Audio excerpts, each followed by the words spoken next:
ಒಂದೇ ತಿಂಗಳು ಚಿನ್ನ, ಆಮೇಲೆ ನಾನೇ ಬಂದು ಕರ್ಕೊಂಡ್ ಬಂದ್ಬಿಡ್ತೀನಿ. ಆಮೇಲೆ ಆರಾಮಾಗಿರ್ಬೋದು. ಹೆಂಗ್ರು ಹೊಸ ಮದ್ವೆ ಆಗಿ ಮನೆ ಹೋಗ್ತದ್ಯಾ? ಯಾವ ನಿಮ್ಮನು ಇಲ್ಲ ಮಗ, ಆಷಾಢ ಬಂತಲ್ಲ ಅದಕ್ಕೆ ಹೇಳ್ತೀನ ತವ್ರಿ ಕಳ್ಸೋಣ ಅಂತ ಬಸ್ ಹಸ್ಬರೋಣ ಅಂತ ಹೋಗ್ತಿದ್ದೆ. ಹುಷಾರು, ಹೋಗಿ ಫೋನ್ ಮಾಡುವ. ಸರಿ ಸರಿ, ನೀನ್ ಹೋಗು, ನಮ್ಮ 3 ಹುಡುಗರು ಸರಿ ಇಲ್ಲ. ಇದು ಯಾರು ಅಣ್ಣ ನೀನ್ ಹೆಂಡತಿ ಬಿಟ್ಟು ಬಂದ್ಬಿಟ್ಟಂತೆ. ಮದ್ವೆ ಆದ್ರೂ ಹೆಂಡತಿ ಬಿಟ್ಟಿರೋ ಪರಿಸ್ಥಿತಿ ಯಾರಿಗೆ ಬರ್ಬೋದಾಬತ್ತು. ಈಗೇನ್ ಮಾಡ್ತಾನೆ ನಿಮ್ hero? Will he give up?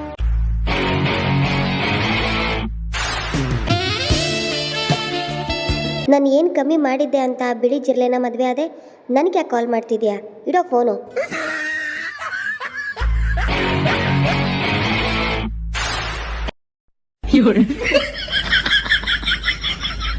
ಹೊಸ್ದಾಗಿ ಮದುವೆ ಆಗಿರೋ ಜೋಡಿ ಆಷಾಢದಲ್ಲಿ ಜೊತೆಗಿರಬಾರ್ದು ಅಂತ ಹಿರಿಯರು ಮಾಡಿರೋ ಕಾನೂನು ಯಾಕೆ ಅಂತ ನಂಗೂ ಗೊತ್ತಿಲ್ಲ. ನಿಮಗೆ ಗೊತ್ತಿದ್ರೆ ಕಾಮೆಂಟ್ ಮಾಡಿ. ಹೊಸ್ದಾಗಿ ಮದುವೆ ಆಗಿ ಆಷಾಢದಲ್ಲಿ ಸಿಗಾಕೊಂಡಿರೋ ನಿಮ್ಮ ಫ್ರೆಂಡ್ಸ್ನ ಟ್ಯಾಗ್ ಮಾಡಿ.